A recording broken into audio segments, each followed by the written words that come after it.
Welcome to biology पाठशाला। आज की पाठशाला में हम बार बॉडी की बात करेंगे।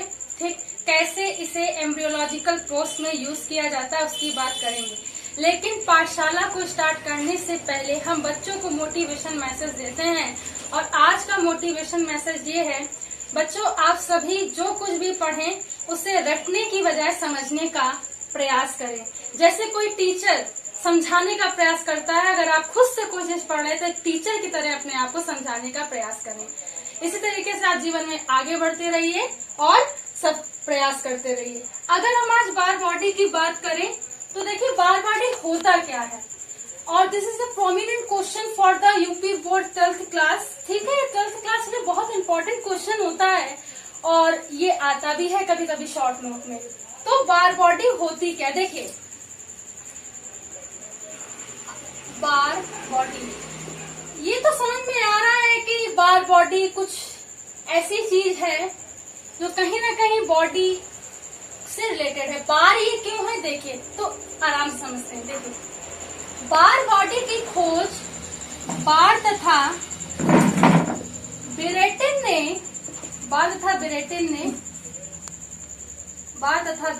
ने की थी 1948 में। ओके बेटा, 1948 में की थी और बार बॉडी को बार तथा बिरेटिन ने 1948 में खोजा और कैट की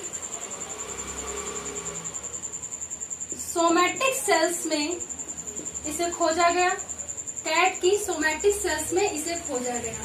ठीक, जब इसका माइक्रोस्कोपिक स्टडी की गई, इस सोमैटिक सेल्स की माइक्रोस्कोपिक स्टडी की गई, तो इस माइक्रोस्कोपिक स्टडी में हमें एक न्यूक्लियस मिला, हमने देखा। ठीक है, न्यूक्लियस, और उस न्यूक्लियस में हमें स्टेन मिला। ठीक, दैट पर्टिकुलर स्टेन जो होता है, न्यूक्लियस और स्टेन दोनों को मिलाकर हम क्या कहते हैं, बार बॉडी कहते हैं। ठीक, ये जो स्टेन होता है गहरा होता है। ठीक है, डार्क होता है। ठीक है, ठीक, काले रंग का होता है, ब्लैक होता है। ठीक, ये उन्हीं में पाया जाएगा बार बॉडी।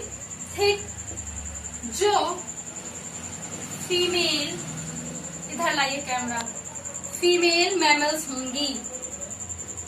अब तो आपको पता चल गया कि ये प्रोब से रिलेटेड होता है, किसी जांच से रिलेटेड होता है। देखिए तो समझिए, बार बॉडी की खोज सर्वप्रथम बार तथा बिरेटिन ने, एक्चुअली बार वर्ग नाम होता है इनका। ठीक है, तो मैं पूरा बता देती हूँ। बार बॉडी की खोज बार्बर तथा बिरेटिन ने 1948 में कैट की सोमैटिक सेल या दैहिक कोशिकाओं में की थी। इसका माइक्रोस्कोपिक अध्ययन करने पर पाया गया कि इसमें एक न्यूक्लियस था और न्यूक्लियस में गाढ़ा रंजक था, एक स्टेन था जो ब्लैक कलर का था, और यह फीमेल मैमल्स में पाया जाता है। तो इस तरीके से बार बॉडी का काम होता है। ठीक, अगर हम इसके स्ट्रक्चर की बात करें, तो देखिए कैसे स्ट्रक्चर होता है। देखिए the structure of Barr body is, बहुत सिंपल होता है। ठीक, and this is the particular stain of Barr body.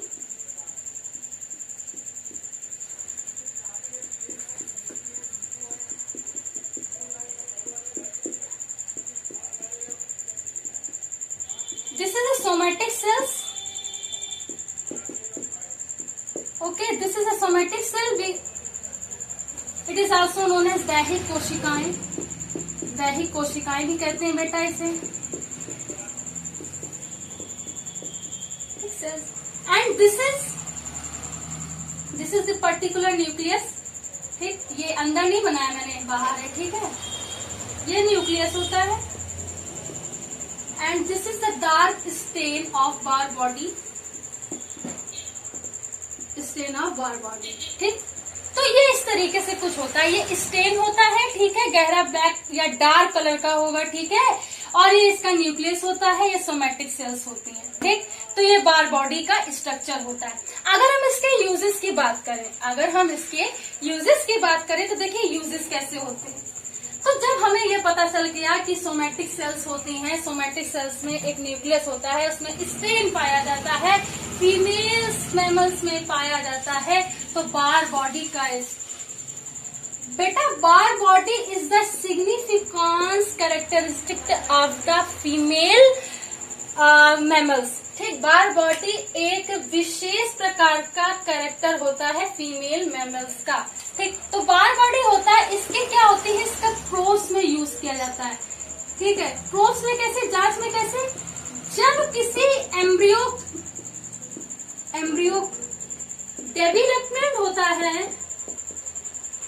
Development होता है, तो बेसिकली वो जो एम्ब्रियो डेवलप हो रहा है वो मेल है या फीमेल है, इसकी जांच बार बॉडी से ही होती है।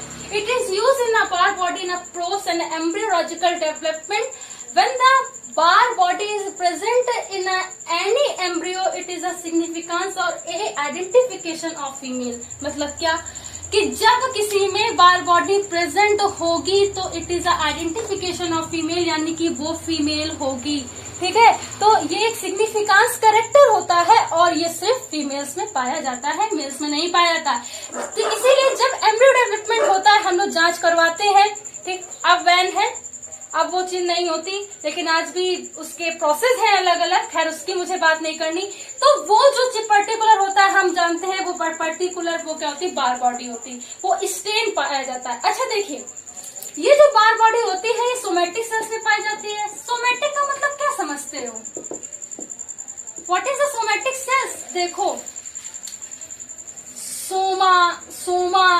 सोमस मतलब क्या होता है आपको पता है?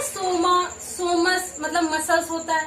ठीक है, जैसे मान लीजिए हम हमेशा बात करते हैं, किसकी बात करते हैं, हम बेसिक टर्मिनोलॉजी की बात करते हैं। क्यों करते हैं? हम बार बार कहते रहते हैं science is systematic body of knowledge. विज्ञान किसी विषय का क्रमबद्ध अध्ययन है। यहाँ अगर कोई भी चीज है तो उसका तर्क है, बिना तर्क के हम विज्ञान की कल्पना नहीं करते।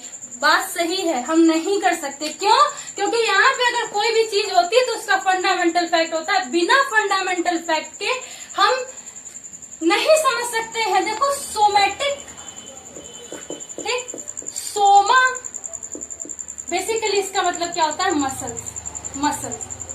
ठीक, ये बात आप लोग याद रखेंगे, सोमैटिक, सोमा, मसल्स। ठीक, अब आपको बेसिक टर्मिनोलॉजी से क्या पता चला? बेसिक टर्मिनोलॉजी में कितनी सारी चीजें, वाई आएगा तो स्टडी होगा, जेनेसिस आएगा तो प्रोसेस होगा। ठीक, हाँ, और आपने ये सीखा होगा एक दिन की एक अगर लास्ट में SIS आ रहा है तो डिसीज होगा। हम आज कह रहे हैं सोमैटिक, सोमा, मसल से होगा। तो आप ये याद रखना, आपने दैहिक रिएक्शन तो बहुत सारी पढ़ी होंगी, ऑक्सीकरण और क्या कहते हैं अपचयन की जो रिएक्शनें होती है वो काहे हो रही हैं, वो दैहिक क्यों, दैहिक कोशिकाओं में क्यों होती है? क्यों? क्योंकि वो मसल से रिलेटेड होती है। ठीक, तो दैहिक कोशिकाओं में होता है। तो बात समझ में आ रही? तो इसका प्रोस में यूज किया जाता है। अब सोमैटिक सेल्स तो हर जगह है, इधर लाइए कैमरा, सोमैटिक सेल्स तो हर जगह, मसल्स तो हर जगह, यहाँ भी है, पूरी बॉडी में मसल्स हैं। It is identification and significance of the female and we can presume what is the female and male. ठीक, हम अनुमान लगा सकते हैं कि फीमेल और मेल क्या होंगी, तो इसके लिए बार बॉडी का यूज करते हैं। कहाँ होंगी? सोमैटिक सेल्स में होंगी। ठीक, तो ये क्या होता है, फीमेल का स्पेसिफिक कैरेक्टर होता है। ठीक, कभी कभी ऐसा होता है फॉरेंसिक लैब में, कभी ऐसा होता है फॉरेंसिक लैब में बार बॉडी का काफी योगदान रहता है। क्यों? मान लीजिए कोई हमें ऐसी सस्पेक्टेड कोई पार्ट मिला, किसी का भी डेड बॉडी का कोई ऐसा सस्पेक्टेड पार्ट मिला जो हमें नहीं समझ में आ रहा है कि ये किसका है, बेसिकली मेल का है कि फीमेल का है, तो हम उसका क्या करते हैं, स्क्रैच लिया, ठीक, उसका टेस्टिंग की। अगर उसमें पर्टिकुलर बार बॉडी प्रेजेंट है तो वो क्या होगा, वो जो पर्टिकुलर ऑर्गन होगा वो फीमेल का होगा। तो इसके यूज होते हैं, एक तो एम्ब्रियोलॉजिकल यूज होता है, प्रोस में इसकी जानकारी ली जाती है, और दूसरा फॉरेंसिक लैब में भी हम लोग जानकारी लेते हैं। तो आज की पाठशाला में इतना ही। हमने ये समझने का प्रयास किया कि what is the bar body, what is the significance of Barr body, what is the identification of Barr body, और साथ ही साथ इसकी क्या प्रूफ में यूज होती है। ठीक, कल की पाठशाला में हम लोग सिंड्रोम को समझने का प्रयास करेंगे, या नेक्स्ट जो पाठशाला होगी उसमें सिंड्रोम को समझने का प्रयास करेंगे। अगर बच्चों आज की पाठशाला आपको समझ में आई हो, अच्छी लगी हो, तो इसे ज्यादा से ज्यादा लोगों तक पहुंचाइए, सब्सक्राइब कीजिए, लाइक करिए, शेयर कीजिए। प्रणाम।